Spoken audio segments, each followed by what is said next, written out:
গতকালকে যখন আমাদের এই ফ্যাসিস্ট রিজিমের যে সরকার পদত্যাগ করে চলে গিয়েছেন, পতন হয়েছে যখন তার এই গণঅভ্যুত্থানের মাধ্যমে, তারপরে আমাদের প্রধান যে কাজটি ছিল সেই কাজটি ছিল আসলে আমাদের একটি অন্তর্বর্তীকালীন সরকার গঠন করা, যেই সরকার সাময়িক সময়ের জন্য এই দেশ পরিচালনা করবে আসলে, এবং একটি সুষ্ঠু নির্বাচনের ব্যবস্থা করবে, যে নির্বাচনের মাধ্যমে জনগণের সরকার এই দেশটি চালাবে। সেই জায়গা থেকে এই অন্তর্বর্তীকালীন সরকার দেওয়ার আমাদের প্রধান যে একটি শর্ত ছিল, সেই শর্তটি ছিল এই যে সংসদ, এই সংসদটিকে বিলোপ করা, ভেঙে দেওয়া। সেই জায়গা থেকে যখন কিছুক্ষণ পূর্বে এই সংসদটিকে ভেঙে দেওয়া হয়েছে রাষ্ট্রপতির আদেশক্রমে এবং তিন বাহিনীর প্রধানদের পরামর্শক্রমে, সেই জায়গা থেকে আমরা বিশ্বাস করি আমাদের যে পরবর্তী ধাপগুলো এগুলো সহজ হলো।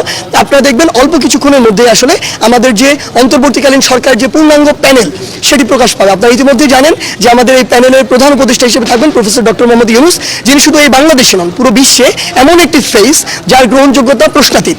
সেই জায়গা থেকে আমরা বিশ্বাস করি আমাদের পুরো প্যানেলটি আসলে এমন হবে যে এই প্যানেলটি হবে নির্দলীয় প্যানেল, এবং এই প্যানেলটির প্রত্যেকটি মানুষের উপরে, দেশের প্রত্যেকটি স্টেক হোল্ডারের আসলে সে আস্থার জায়গাটি থাকবে। কারণ তরুণ প্রজন্ম আসলে কোনো দল নিয়ে চিন্তা করছে না, তরুণ প্রজন্ম চিন্তা করছে যে আগামীর বাংলাদেশকে কিভাবে এই দলাদলির বাইরে গিয়ে একটি ভালোর দিকে নিয়ে যাওয়া যায়। সেই জায়গা থেকে আমরা বিশ্বাস করি আমরা যখন এই নির্দলীয় যে আমাদের যে অন্তর্বর্তীকালীন সরকার যে প্যানেল এটি দিয়ে দিলে, সেই সরকার তিন বাহিনীর সাথে সমন্বয় করে বা পুলিশ সহ যারা রয়েছেন সকলের সাথে সমন্বয় করে এই অন্তর্বর্তীকালীন সময়টুকু সুন্দরভাবে এই দেশ পরিচালনা করবেন, এবং বাংলাদেশের বিভিন্ন জায়গায় সংশোধনের আসলে প্রয়োজন রয়েছে। যেমন এই নির্বাচন ব্যবস্থার উপর মানুষের কোনো আস্থা নেই, বিগত 16 বছর বাংলাদেশে কোনো নির্বাচনই হয় না। সেই জায়গা থেকে ওই নির্বাচন কমিশন বা ওই নির্বাচন কমিশনে যারা রয়েছেন তাদের যে সংস্কারের বিষয়টি বা পরিবর্তনের বিষয়টি, সেখানে হাত দিতে হবে। সংবিধানের বেশ কিছু জায়গা রয়েছে, বেশ কিছু ধারা রয়েছে যেখানে পরিবর্তনের জন্য কাজ করতে হবে। এমন বাংলাদেশের বিচার ব্যবস্থা থেকে শুরু করে বিচার ব্যবস্থা বা আপিল বিভাগে ওই সকল বিচারকদেরকে বসানো হয়েছিল যারা আসলে ওই দলের তোষামোদি করত। সেই জায়গাগুলোতে আমাদের হাত দিতে হবে। আমরা চাই বিবেকবোধ সম্পন্ন মানুষ যারা আইনের মধ্যে থেকে আইনের মতো করে চলে বাংলাদেশকে একটি সঠিক দিকে নিয়ে যাবে। এই একদম যে বিষয়গুলো পরিবর্তন জরুরি সেগুলো পরিবর্তন করার মাধ্যমে একটি সুষ্ঠু নির্বাচন হবে বাংলাদেশে 16-17 বছর পরে, এবং এর মাধ্যমে জনগণের সরকার নির্বাচিত হবে আসলে, যেখানে আমরা বিশ্বাস করি তরুণ প্রজন্মের অনেক বড় একটি পার্টিসিপেশন থাকবে। মানুষ আসলে বিরক্ত, মানুষ এই দল এই সব দলের কথা শুনতে শুনতে বিরক্ত, কারণ কেউই আসলে তাদের ওই প্রতিশ্রুতির কোনো প্রমাণ দিতে পারেনি কখনোই। আমরা বিশ্বাস করি যে মানুষ তরুণ প্রজন্মের উপরে এই আন্দোলনে, এই গণঅভ্যুত্থানে, এই স্বৈরাচার পতনে আস্থা রেখেছে। আমরা বিশ্বাস করি তরুণ প্রজন্মের উপরে আগামীর যে সংসদ, জনগণের যেখানে প্রতিনিধি নির্বাচিত হবে সেখানেও সে আস্থাটি রাখবে, এবং এর মাধ্যমেই আমরা যে বাংলাদেশের স্বপ্ন দেখি সেই স্বপ্নের অগ্রযাত্রা শুরু হবে। দেখুন, এই বিষয়গুলো নিয়ে আমরা আসলে চিন্তা করছি। আমরা গতকালকে আমাদের আন্দোলনে একটি প্রাথমিক বিজয় পেয়েছি। আমরা বিশ্বাস করি পুরো বাংলাদেশের তরুণ প্রজন্মের মধ্যে যে একটি রাজনীতির প্রতি বিতৃষ্ণা ভাব তৈরি হয়েছিল, আসলে রাজনীতি শব্দটি শুনলে নাক ছিটকাতো, আসলে সেই জায়গা থেকে আমাদের বের হয়ে আসতে হবে। কারণ আপনি যদি এই মেধাবী তরুণদেরকে ওই জায়গাটিতে জায়গা না করে দেন, তাহলে তুলনামূলক অযোগ্য যারা ছিল তারা ওই জায়গাটিতে বসবে।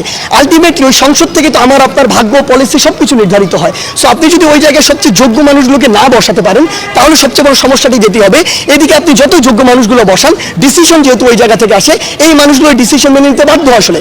সেই জায়গা থেকে আমরা বিশ্বাস করি বাংলাদেশের তরুণ প্রজন্ম আসলে রাজনীতির দিকে তার আগ্রহটি দেখাবে, এবং তারা অবশ্যই এই যে নির্বাচন, যাদের নির্বাচনের ওই মিনিমাম শর্তগুলো পূরণ করার সক্ষমতা রয়েছে, তারা অবশ্যই এগিয়ে আসবে, তারা নির্বাচন করবে। ফলাফল নির্ধারণ করবে বাংলাদেশের মানুষ, এবং আমরা বিশ্বাস করি অন্তত আজকে 2024 সালের আজকের এই দিনে দাঁড়িয়ে যে বাংলাদেশের মানুষ এখন তরুণ প্রজন্মের উপরে আস্থা করা শুরু করেছে, এবং নির্বাচনে আমরা সেটি দেখতে পাবো। দেখুন, আইন শৃঙ্খলা বাহিনীর সাথে জনগণের যে একটি আসলে দূরত্ব সেটি সৃষ্টি হয়েছে, সেটি নিয়ে আমাদের আসলে কোনো দ্বিমত নেই। কিন্তু আপনার একটি জিনিস বুঝতে হবে, আমরা বিশ্বাস করি জনগণের এই জিনিসটি বুঝবে। আইন শৃঙ্খলা রক্ষাকারী বাহিনী যে কাজগুলো করেছে তারা স্বেচ্ছায় করেনি, কিন্তু তাদেরকে করতে বাধ্য করা হয়েছে। তো সেই জায়গায় দূরত্বটি তাদের সাথে নয় আসলে। আমরা বিশ্বাস করি যে ফ্যাসিস্ট সরকার বাধ্য করে এগুলো করিয়েছে, তাদের তো পতন হয়েছে। তাহলে এই আইন শৃঙ্খলা রক্ষাকারী বাহিনী এই অন্তর্বর্তীকালীন সরকারের নির্দেশে যদি আস্থা ফিরিয়ে আনার যে কাজগুলো সেগুলো সুষ্ঠুভাবে করে, অবশ্যই জনগণের সে আস্থাটি ফিরে আসবে, এবং সেটি হয়তো আজকে যখন এই সরকারটি গঠন হবে তারপর থেকেই শুরু হবে। এবং আমরা বিশ্বাস করি আইন শৃঙ্খলা রক্ষাকারী বাহিনীর সাথে যে সুসম্পর্কটি হওয়া প্রয়োজন সেটি আবার গড়ে উঠবে। কারণ আলটিমেটলি আপনি যদি দেশ চালাতে চান, শৃঙ্খলা সবচেয়ে গুরুত্বপূর্ণ জিনিস। না, দেখুন, সেটি হচ্ছে সশস্ত্র বাহিনীর একটি প্রেস ব্রিফিং, সেটা তারা তাদের জায়গা থেকে বলেছে। করেছে, কিন্তু কারা এটাতে থাকবে এটা নির্ধারণ করবে ওই আন্দোলনকারীরাই, যেই আন্দোলনকারীরা এই স্বৈরাচারের পতন ঘটিয়েছে। এখানে আমরা বিভিন্ন দলের মতামত নিতে পারি, তাদের পরামর্শ নিতে পারি, কিন্তু কেউ একজন প্রেসক্রাইব করলো আমরা সেটি প্রকাশ করবো, সেটি কোনোদিন হবে না।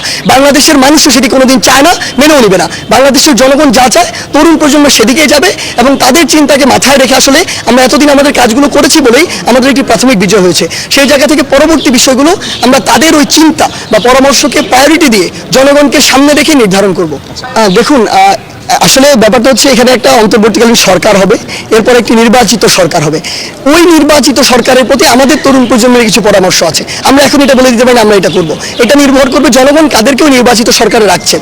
আমাদের জায়গা থেকে স্পষ্ট একটি বার্তা থাকবে ওই নির্বাচিত সরকারের প্রতি যে আপনারা অবশ্যই, আপনাদের কাছে রিপোর্ট রয়েছে, আসলে ইভেন আপনারা ওই অফিসে যদি গিয়ে একদিন খোঁজ নেওয়ার চেষ্টা করেন, সেটা যে কোনো আইন শৃঙ্খলা রক্ষাকারী বাহিনী হোক, গোয়েন্দা বাহিনী হোক, যে কোনোভাবে তাদের ওই ট্র্যাক রেকর্ড কিন্তু রয়েছে যে কারা এই কাজগুলো করেছে। একজন মানুষ তার সারা জীবনে এরকম দুর্নীতির সাথে জড়িত আর তার এটি কেউ জানে না, প্রমাণ এটি হতে পারে না, কখনোই সম্ভব নয়। মিথ্যা জিনিসের কোনো না কোনো প্রমাণ থেকে যায়। সেই জায়গা থেকে আমরা বিশ্বাস করি অবশ্যই তাদের ওই যে অপকর্মগুলো সেগুলোর বিরুদ্ধে ব্যবস্থা নেওয়া উচিত, এবং আমরা বিশ্বাস করি বর্তমানে যারা এই জায়গাগুলোতে রয়েছে তাদেরকে সর্বোচ্চ সততার সাথে, স্বচ্ছতার সাথে তাদের দায়িত্বগুলো পালন করা উচিত। দেখুন, বৈষম্য বিরোধী ছাত্র আন্দোলন এবং বাংলাদেশের বিভিন্ন যে স্টেক হোল্ডার রয়েছে সকলের মতামতের ভিত্তিতে ওই ফেজগুলোকেই আমরা নিয়ে আসছি বা পরামর্শ দিচ্ছি বা আনার চেষ্টা করব, যাদের এই ইন্টেনশনগুলোর কোনো অ্যাকচুয়ালি ট্র্যাক রেকর্ড নেই অতীত থেকে শুরু করে আমরা যদি চিন্তা করি, এবং এরকম অপকর্মের বা এমন কিছু একটা যা করা উচিত নয় এই রেকর্ডগুলো যাদের নেই, এরকম মানুষকে আমরা এখানে সাজেস্ট করছি। তারপরও যদি কারো এরকম ইন্টেনশন থাকে, সেই জায়গা থেকে আমরা বিশ্বাস করি জনগণ আমাদের সাথে আছে। জনগণ যদি মনে করে যে তারা তাদের দায়িত্ব অবহেলা করছে, তারা অন্য কিছুকে প্রশ্রয় দিচ্ছে, আবার জনগণ রাস্তায় নামবে। একটি কথা আপনাকে সর্বশেষ বলে দিই, জনগণ যেহেতু রাস্তায় নামতে শিখেছে, জনগণ রাস্তায় নামবে। ওই যে স্বৈরাচারের যে ভয়টি ছিল, ফ্যাসিজমের যে ভয়টি ছিল, সেটি কেটে গিয়েছে। আপনি আজকে জনগণের ইচ্ছার বিরুদ্ধে কিছু একটি করেন, আমি বলে দিচ্ছি কালকে আবার লক্ষ লক্ষ মানুষ রাস্তায় নামবে। ধন্যবাদ। তার কথায় অনেক ইঙ্গিত পাওয়া গেল, তারাও এখন দল গঠনের আশায় আছেন।